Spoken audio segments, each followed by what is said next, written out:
E nós estamos vivenciando alguns fenômenos no Brasil. Nós estamos vivenciando primeiro o fenômeno de corrupção.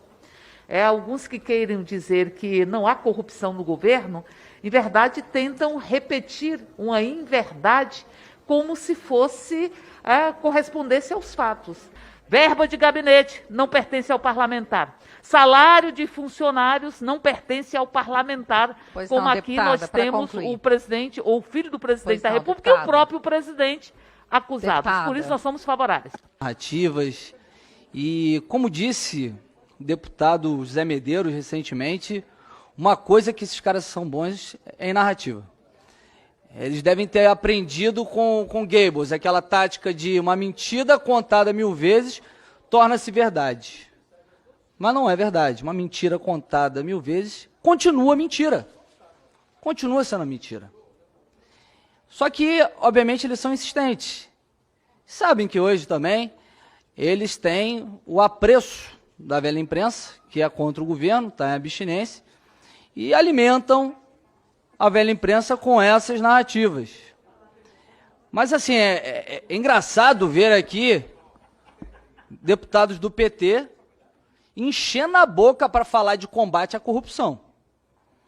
Enchendo a boca para falar de rachadinha e de que devem combater a corrupção. Eu fico até, assim, realmente muito estarrecido como votaram conosco nesse recrudescimento de corrupção. Fico feliz, mas o partido que mais se envolveu em casos de corrupção no Brasil, na história do Brasil, quem dirá da história mundial, que fizeram da Petrobras balcão de negócios, protagonizaram o Mensalão, Petrolão, Cuecão, crimes de corrupção, de forma lato sensu, que engloba tanto corrupção ativa, passiva, ocultação de patrimônio, lavagem de dinheiro, crime de corrupção saindo pelo ladrão,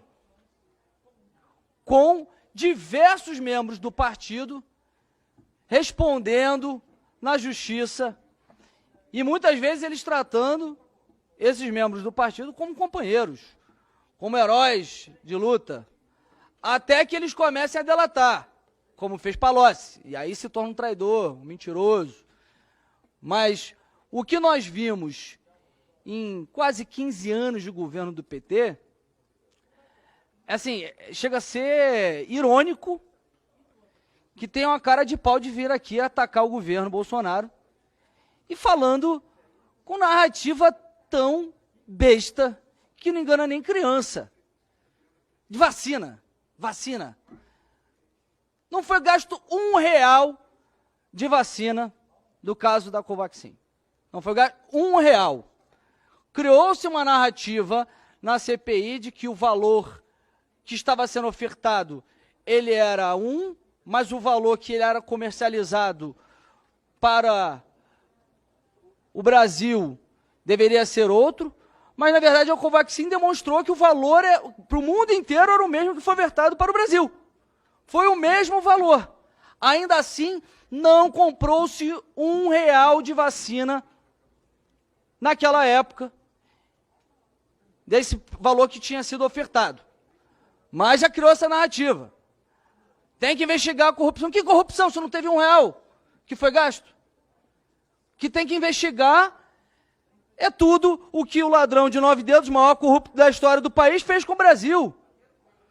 E que, inclusive, foi condenado pela Lava Jato, e aí, depois de tantos anos, inclusive com o STF endossando tudo o que a Lava Jato, a Justiça Federal vinha fazendo, depois de tanto tempo eles dizendo que realmente ele tinha feito todos aqueles esquemas de corrupção, que vale destacar, o PT fez da corrupção um projeto de poder.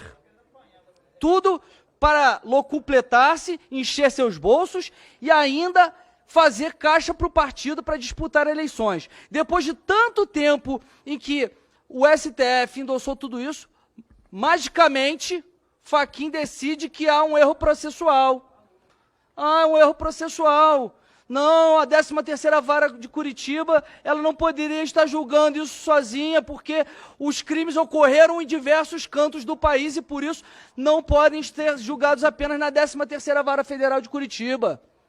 É isso que foi falado pelo Fachin. E não foi falado que Lula foi inocentado. O que ele disse é que houve um erro processual e, por isso, todos os atos processuais que foram construídos devem ser desfeitos até o início.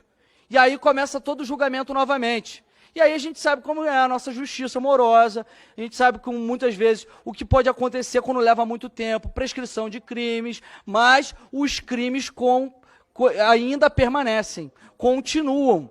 Há um lastro, há um rastro de crimes cometidos pelos companheiros, pelo PT, por Lula, que não dá para apagar.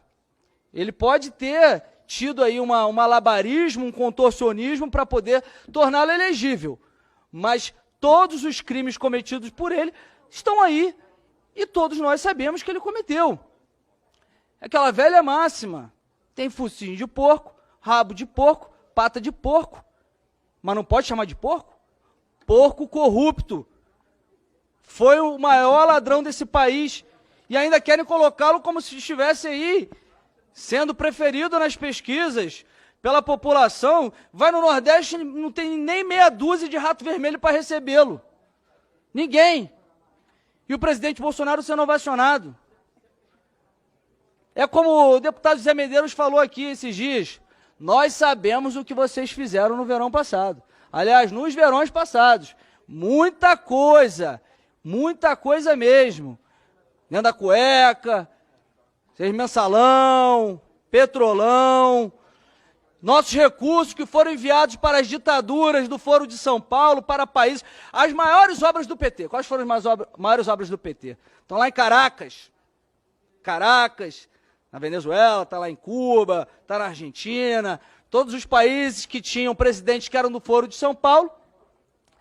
E aí, o Brasil era a vaca leiteira do Foro de São Paulo. E fazia todas essas obras. Enquanto o nosso povo morria de fome, enquanto tinha filas nos hospitais, precisando construir hospitais, creches, tudo isso, todos esses recursos enviados para lá, bilhões, e que até hoje o nosso país tem que pagar esses recursos, porque estamos tomando calote. Estamos tomando calote dos vermelhos hermanos da petralhada que ficou no poder durante tanto tempo. Tomando calote. E quem paga isso? A população. É o brasileiro que está pagando. É o pobre que está pagando.